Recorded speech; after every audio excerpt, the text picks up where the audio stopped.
नमस्कार दोस्तों, आज हम अध्याय प्रायिकता का भाग 8 पढ़ने वाले हैं। हमने हमारी पिछली वीडियो में जाना था यादृच्छिक चर और उसके प्रायिकता बंटन के बारे में। आइए देखते हैं कि आज के इस वीडियो में हम क्या पढ़ेंगे। तो दोस्तों, आज के इस वीडियो में हम जानेंगे यादृच्छिक चर का माध्य तथा यादृच्छिक चर का प्रसरण के बारे में, अर्थात रैंडम वेरिएबल का मीन और वेरिएंस। हम इस वीडियो में समझेंगे कि हम किस प्रकार से उन्हें ज्ञात करते हैं। तो चलिए आगे बढ़ते हैं और शुरू करते हैं हम हमारा आज का भाग। तो दोस्तों, सबसे पहले हम जानेंगे यादृच्छिक चर का माध्य। आइए देखते हैं इसकी परिभाषा कि आखिर यादृच्छिक चर का माध्य हम किस प्रकार से ज्ञात करते हैं। तो दोस्तों, यादृच्छिक चर x के माध्य को x की प्रत्याशा अर्थात एक्सपेक्टेशंस भी कहते हैं, जिसे हम Ex के द्वारा व्यक्त करते हैं। तो दोस्तों, Ex को ज्ञात हम करते हैं सिग्मा xi pi, जहाँ पर i जो होगा वो होगा हमारा 1 से लेकर n तक को हल करके x1 p1 plus x2 p2 plus इसी प्रकार से xn pn तक, यानी कि यादृच्छिक चर का माध्य या प्रत्याशा प्रायिकता के सभी संभावित मानों का उनकी संगत प्रायिकताओं के गुणन का योग होता है।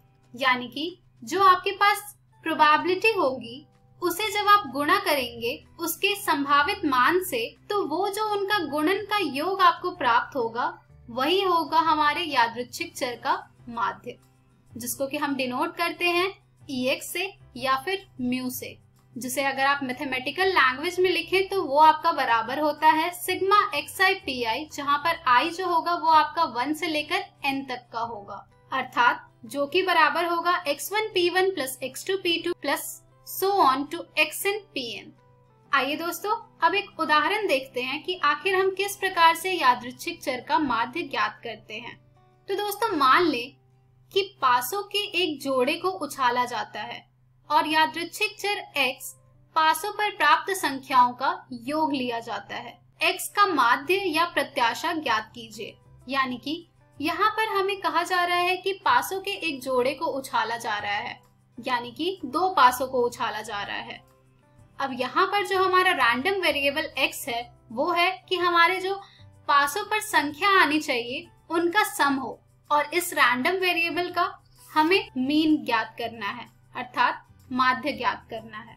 तो दोस्तों, जैसा कि आप सब जानते हैं, जब हम 2 पासों को उछालते हैं तो उसके सैंपल स्पेस हमें मिलते हैं वो 36 मिलते हैं, जो कि कुछ इस प्रकार से होते हैं जो आप स्क्रीन पर देख पा रहे हैं। अब यहाँ पर हमने जो हमारा रैंडम वेरिएबल x लिया है वो है हमारा sum of the numbers on the 2 dice. तो 2 डाइस के जो योग की संख्या हो सकती है वो क्या क्या हो सकती है।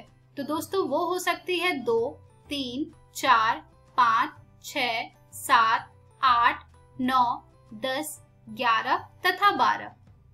इसके अलावा आपको उनके योग करने पर कोई और संख्या नहीं मिलेगी जब आप 2 पासों को उछालेंगे तो चलिए अब हम प्रायिकता ज्ञात करते हैं रैंडम वेरिएबल की। तो सबसे पहले हम जो प्रायिकता ज्ञात करेंगे वो हम ज्ञात करेंगे x बराबर 2 पर। तो दोस्तों, यहाँ पर जो हमारा सैंपल स्पेस है इसमें देखते हैं कि हमें सम 2 कहाँ पर मिलेगा। तो दोस्तों, सम 2 हमें केवल एक ही जगह पर मिलेगा जब हमारे दोनों पासों पर एक एक संख्या आएगी। तो हमारे दोनों पासों पर एक एक संख्या आने की जो प्रोबेबिलिटी है वो है 1/36। इसी प्रकार से अब हम प्रोबेबिलिटी ज्ञात करेंगे at x is equals to 3 पर। अब हमें उन आउटकम्स को देखना है जिसमें कि हमारा जो सम हमें प्राप्त हो वो 3 प्राप्त हो। तो दोस्तों, वो होगा हमारा या तो हमारे पासे में 1 तथा 2 संख्या आए या फिर हमारे पासे में 2 तथा 1 संख्या आए। तो यहाँ पर जो हम इसकी प्रोबेबिलिटी ज्ञात करेंगे वो प्रोबेबिलिटी हमारी होगी कि जब पासे में 1 2 आए या फिर 2 1 आए, तो ऐसे आउटकम्स की प्रोबेबिलिटी हमारे पास आती है 2/36।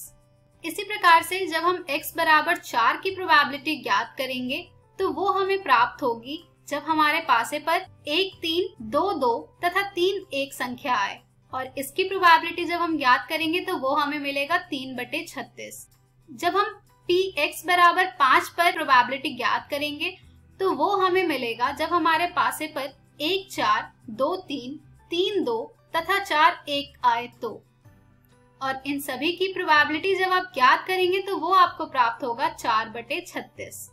इसी प्रकार से जब हम x बराबर 6 पर ज्ञात करेंगे प्रोबेबिलिटी, तो वो हमें प्राप्त होगी जब हमारे पासे पर 1 5, 2 4, 3 3, 4 2 तथा 5 1 संख्या आएगी तब।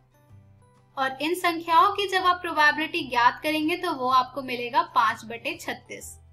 इसी प्रकार से जब आप x बराबर 7 पर प्रोबेबिलिटी फाइंड करेंगे तो वो आपको प्राप्त होगा जब आपके पासे पर 1 6, 2 5, 3 4, 4 3, 5 2 तथा 6 1 संख्या आए तो। और जब आप इन सभी आउटकम्स की प्रोबेबिलिटी फाइंड करेंगे तो ये आपको प्राप्त होगा 6/36 के बराबर। इसके बाद सम 8 आने की जो प्रोबेबिलिटी हम ज्ञात करेंगे तो वो हमें तब प्राप्त होगी जब हमारे पासे पर जो संख्याएं आए वो या तो 2 6 आए या 3 5 या 4 4 या 5 3 या फिर 6 2। और जब आप इन सभी संख्याओं की प्रोबेबिलिटी ज्ञात करेंगे तो वो आपको मिलेगा 5/36। इसी प्रकार से जब आप 9 की प्रोबेबिलिटी ज्ञात करेंगे तो आपको जो संख्याएं मिलेंगी वो मिलेगी 3 6, 4 5, 5 4 तथा 6 3। और इन सभी की जब आप प्रोबेबिलिटी फाइंड करें तो वो आपको मिलेगा 4/36। इसी प्रकार से जब आप प्रोबेबिलिटी फाइंड करेंगे x बराबर 10 की तो वो आपको प्राप्त होगी जब आपके पासे में जो संख्याएं आए वो होंगी 4 6, 5 5 तथा 6 4। और इन सभी की जब आप प्रोबेबिलिटी ज्ञात करते हैं तो वो आपको मिलता है 3/36। इसी प्रकार से जब आप x बराबर 11 की प्रोबेबिलिटी ज्ञात करेंगे तो वो आपको मिलेगा जब आपके पासे में 5 6 या फिर 6 5 संख्या आए तो। और जब आप इसकी प्रायिकता ज्ञात करेंगे तो वो आपको मिलेगा 2/36।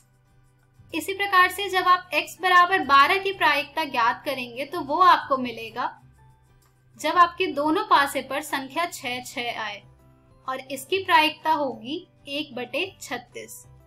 तो दोस्तों यहाँ पर हमारा जो कार्य है वो सबसे पहले ये होगा कि सभी पासे पर प्राप्त संख्याओं का जो योग है उन सभी की हम प्रायिकता पहले ज्ञात करें। जब हमारे पास इन सभी की प्रायिकता आ जाएगी तो उसके बाद हम उसकी प्रायिकता बंटन बनाएंगे। अब हमारे इस रैंडम वेरिएबल की जो प्रायिकता बंटन होगी वो कुछ इस प्रकार से बनेगी। जैसा कि आप सब जानते हैं, पहले हम एक टेबल बनाते हैं जिसके कि फर्स्ट रो में हम हमारे x की वैल्यूज को लिखते हैं और सेकेंड रो में हम उन रैंडम वेरिएबल्स की प्रोबेबिलिटी को लिखते हैं। तो यहाँ पर हमारे जो रैंडम वेरिएबल्स हैं उनकी वैल्यू है 2 3 4 5 6 7 8 9 10 11 12। और जब आप इन सभी रैंडम वेरिएबल्स की प्रोबेबिलिटी फाइंड करते हैं जो कि आपने अभी अभी किया है, उन सब की वैल्यूज जब आप सब्स्टिट्यूट करेंगे यहाँ पर तो आपको मिलेगा 1/36, 2/36, 3/36, 4/36, 5/36, 6/36, 5/36, 4/36, 3/36, 2/36 and 1/36। और जब आप इन सभी का सम करेंगे तो आपको आपकी px की वैल्यू बराबर मिलेगी 1 के। तो दोस्तों ये तो अभी हमने हमारे इस रैंडम वेरिएबल की प्रोबेबिलिटी डिस्ट्रीब्यूशन टेबल बनाई है। अब चलिए हम फाइंड करते हैं इसका माध्य। तो दोस्तों इसका माध्य हम कैसे ज्ञात करेंगे? इसका माध्य हम ज्ञात करेंगे सूत्र के द्वारा जो कि होती है Ax is equals to mu which is equals to sigma xi pi, जहाँ पर I की जो वैल्यू होगी वो 1 से लेकर n तक की होगी। अब इसी फॉर्मूला में जब हम हमारे सभी xi और pi की वैल्यू सब्स्टिट्यूट करेंगे तो हमारे पास ये आ जाएगा 2 multiplied by 1/36 plus 3 multiplied by 2/36 plus 4 multiplied by 3/36 plus 5 multiplied by 4/36 plus 6 multiplied by 5/36 plus 7 multiplied by 6/36 plus 8 multiplied by 5/36 plus 9 multiplied by 4/36 plus 10 multiplied by 3/36 plus 11 multiplied by 2/36 plus 12 multiplied by 1/36। अर्थात यहाँ पर हमने गुणन किया है सभी xi और pi का।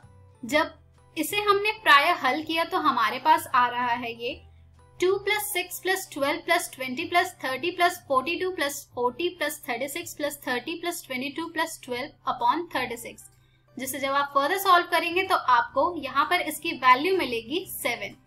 तो दोस्तों, जब हमने पासे के एक जोड़े को उछाला और जो हमारा यादृच्छिक चर है वो है पासों पर प्राप्त संख्याओं का योग, तो यहाँ पर इस रैंडम वेरिएबल का जो माध्य अर्थात प्रत्याशा हमें प्राप्त हुई है वो है 7। तो दोस्तों, कुछ इस प्रकार से हम माध्य ज्ञात करते हैं यादृच्छिक चर का।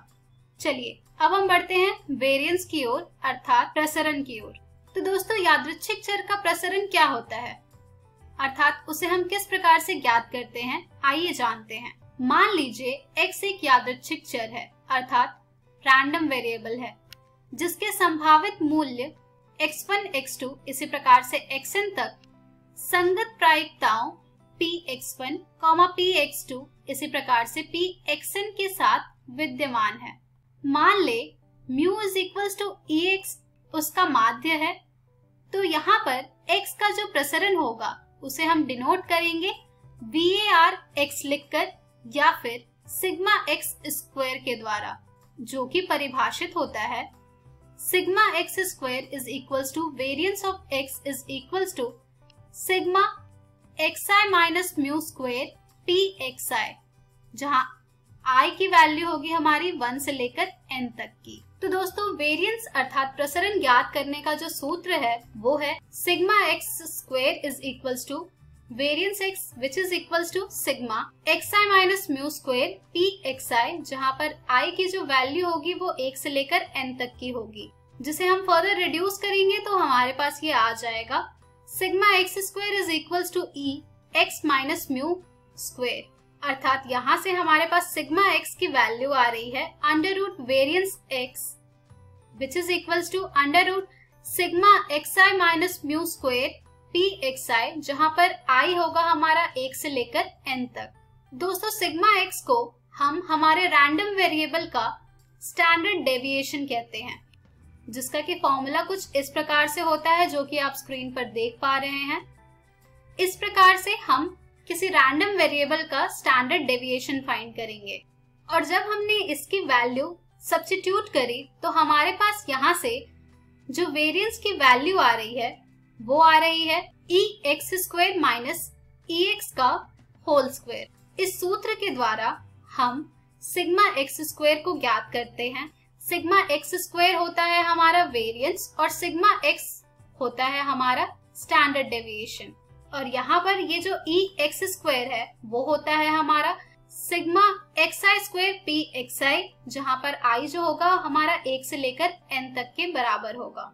तो दोस्तों, आप इन सभी सूत्रों को अच्छी तरह से ध्यान में रखें ताकि जब आप इन पर आधारित प्रश्नों को हल करें तो आपको उसमें कोई भी परेशानी ना हो। चलिए दोस्तों, अब हम बढ़ते हैं इस पर आधारित एक उदाहरण की ओर। हमारा उदाहरण है ताश के 52 पत्तों की एक भली भांति फेंटी गई गड्डी में से 2 पत्ते उत्तरोत्तर बिना प्रतिस्थापना के या एक साथ निकाले जाते हैं। बादशाहों की संख्या का माध्य, प्रसरण व मानक विचलन ज्ञात कीजिए। यानी कि यहाँ पर इस क्वेश्चन में हमें बादशाह की संख्या का माध्य भी ज्ञात करना है, प्रसरण भी ज्ञात करना है और मानक विचलन भी ज्ञात करना है, यानी कि मीन भी ज्ञात करना है, वेरिएंस भी ज्ञात करना है और स्टैंडर्ड डेविएशन भी ज्ञात करना है। तो चलिए, इन सभी का सूत्र हम जानते हैं और किस प्रकार से हम माध्य को ज्ञात करते हैं वो भी जानते हैं। तो उसी प्रक्रिया को दोहराते हैं और इस प्रश्न को हल करते हैं। तो दोस्तों, यहाँ पर अगर हम ताश की फेंटी गई गड्डी में से 2 पत्ते निकालते हैं तो उन दोनों पत्तों में जो बादशाह आने की संख्या होगी वो या तो 0 होगी या फिर 1 होगी या फिर 2 होगी। तो यहाँ पर हमने मान लिया है कि जो हमारा यादृच्छिक चर है वो x बराबर 0, 1 या 2 मान ले सकता है। तो चलिए पहले हम प्रायिकता ज्ञात करेंगे जब हमारे x की वैल्यू जो होगी वो 0 होगी, अर्थात जब वो 0 होगी इसका मतलब ये है कि हमारे पास दोनों पत्तों में से कोई भी बादशाह नहीं प्राप्त हुआ है। यानी कि यहाँ पर हम प्रायिकता जो ज्ञात करेंगे वो ज्ञात करेंगे बादशाह नहीं आने की। लेकिन हमें जिस बात का ध्यान देना है वो ये है कि जो हमने 2 पत्ते निकाले हैं वो हमने विदाउट रिप्लेसमेंट के द्वारा निकाले हैं, यानी कि हम जो कार्ड निकाल रहे हैं उसे हम वापस रख नहीं रहे हैं। तो यहाँ पर बादशाह नहीं आने की जो प्रायिकता हमें प्राप्त होगी वो हो जाएगा 48/52 मल्टीप्लाइड बाय 47/51। यहाँ पर जैसा कि आप सब जानते हैं बादशाह एक ताश की गड्डी में 4 होते हैं, तो बादशाह नहीं आने की जो प्रायिकता है वो होगी 48/52। और अब जो एक पत्ता हमने निकाला है उसे हमने वापस नहीं रखा है, तो कुल पत्तों की जो संख्या हो जाएगी वो हो जाएगी 51। और जब हमने पहला पत्ता जो निकाला है वो बादशाह नहीं है, तो जाहिर सी बात है कि जो पत्तों की संख्या होगी जिसमें कि बादशाह नहीं होंगे वो हो जाएगी 47। इसलिए यहाँ पर हमें जो प्रायिकता प्राप्त हुई है वो हुई है 48/52 multiplied by 47/51 which is equals to 188/221। इसी प्रकार से हम प्रायिकता ज्ञात करेंगे x बराबर 1 की, अर्थात या तो हमें पहले पत्ते में बादशाह प्राप्त हुआ है या फिर हमें दूसरे पत्ते में बादशाह प्राप्त हुआ है। तो यहाँ पर हम जो प्रायिकता ज्ञात करेंगे वो होगा बादशाह आने की प्रायिकता तथा बादशाह नहीं आने की प्रायिकता से, जो कि हो जाएगा हमारा 4/52 मल्टीप्लाइड बाय 48 मल्टीप्लाइड बाय 2/51, जिसे हम पुनः हल करेंगे तो हमारे पास ये आ जाएगा 32/221 के बराबर। इसी प्रकार से हम अब प्रायिकता ज्ञात करेंगे x बराबर 2 की, तो वो हमें प्राप्त होगी 4/52 गुणित 3/51। तो दोस्तों इस प्रकार से हमने इन सभी रैंडम वेरिएबल्स के मानों पर प्रायिकता ज्ञात करी है। अब हम हमारे प्रायिकता बंटन को बनाएंगे, जिसके कि पहले रो में जैसा कि आप सब जानते हैं रैंडम वेरिएबल के मान होते हैं। यहाँ पर हमारे जो रैंडम वेरिएबल के मान है वो है 0, 1, 2, और फिर हम इन रैंडम वेरिएबल्स की प्रोबेबिलिटी का मान लिखेंगे, जो कि हमें प्राप्त हुआ है 188/221, 32/221 एंड 1/221। अब जब यहाँ पर हमने हमारे सभी रैंडम वेरिएबल्स की प्रोबेबिलिटी को फाइंड कर लिया है, तो चलिए अब हम इनका माध्य ज्ञात करते हैं, अर्थात मीन ज्ञात करते हैं। तो जो मीन ज्ञात करने का सूत्र है वो है Ex is equals to mu which is equals to sigma xi p xi, जहाँ पर i का जो मान होगा वो 1 से लेकर n तक का होगा, जिसमें जब हम हमारे सभी रैंडम वेरिएबल्स की वैल्यूज तथा उनकी प्रोबेबिलिटी की वैल्यू को मल्टीप्लाई करेंगे तो हमें हमारा मीन मिल जाएगा, जो कि हमें यहाँ से प्राप्त हो रहा है 0 multiplied by 188/221 plus 1 multiplied by 32/221 plus 2 multiplied by 1/221, जिसे जब हम फर्दर सॉल्व करेंगे तो हमारे पास ये आ जाएगा 34/221 के बराबर। तो हमारा यहाँ पर जो माध्य प्राप्त हो रहा है वो है 34/221। अब माध्य ज्ञात करने के बाद हम यहाँ पर वेरिएंस फाइंड करेंगे। वेरिएंस फाइंड करने के लिए दोस्तों हमें ज्ञात करना पड़ेगा e(x²) के मान को। तो चलिए e(x²) के मान को पहले ज्ञात करते हैं। e(x² का मान जैसा कि आप सब जानते हैं बराबर होगा sigma xi² multiplied by pxi, जहां पर i की जो वैल्यू होगी वो होगी 1 से लेकर n तक की। यहाँ पर अब हमारे जो रैंडम वेरिएबल्स थे उनकी स्क्वायर करेंगे हम और फिर उन्हें मल्टीप्लाई करेंगे उस पर्टिकुलर रैंडम वेरिएबल की प्रोबेबिलिटी से। तो यहाँ से हमें मिल जाएगा 0² multiplied by 188/221 plus 1² multiplied by 32/221 plus 2² multiplied by 1/221, जिसे जब हमने फर्दर सॉल्व किया है तो हमारे पास इसकी वैल्यू आ रही है 36/221। अब जब हमारे पास e(x²) की वैल्यू आ गई है तो चलिए अब हम वेरिएंस फाइंड करते हैं। वेरिएंस फाइंड करने का जो सूत्र है अर्थात प्रसरण ज्ञात करने का जो सूत्र है वो है कि e(x² के मान से हम घटाएंगे ex का होल स्क्वायर का मान। तो जब हम इस सूत्र में इन सभी के मानों को प्रतिस्थापित करेंगे तो हमारे पास ये आ जाएगा 36/221 माइनस 34/221 का स्क्वायर, जिसे जब हम फर्दर सॉल्व करेंगे तो हमारे पास ये आ जाएगा 6800/221 मल्टीप्लाइड बाय 221। आप चाहे तो इसे सॉल्व कर सकते हैं या फिर आप चाहे तो इसे यहाँ पर ही छोड़ सकते हैं। तो दोस्तों इस प्रकार से हमने प्रसरण ज्ञात किया। अब जब हमने प्रसरण ज्ञात कर लिया है तो मानक विचलन हम आसानी से इसका बता सकते हैं, क्योंकि मानक विचलन जो होता है वो हमारे प्रसरण का अंडर रूट होता है, अर्थात हमारा जो मानक विचलन यहाँ पर प्राप्त होगा वो होगा √6800 अपॉन 221 मल्टीप्लाइड बाय 221, जिसे आप फर्दर सॉल्व करेंगे तो आपको ये मिल जाएगा 0.37 के बराबर।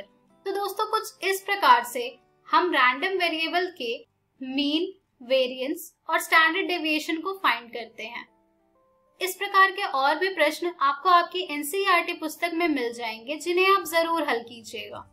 तो दोस्तों इसी के साथ हमारे आज की वीडियो समाप्त होती है। आज के इस वीडियो में हमने सीखा यादृच्छिक चर का माध्य तथा यादृच्छिक चर का प्रसरण। हम हमारी अगली वीडियो में जानेंगे बर्नौली परीक्षण और द्विपद बंटन के बारे में। धन्यवाद।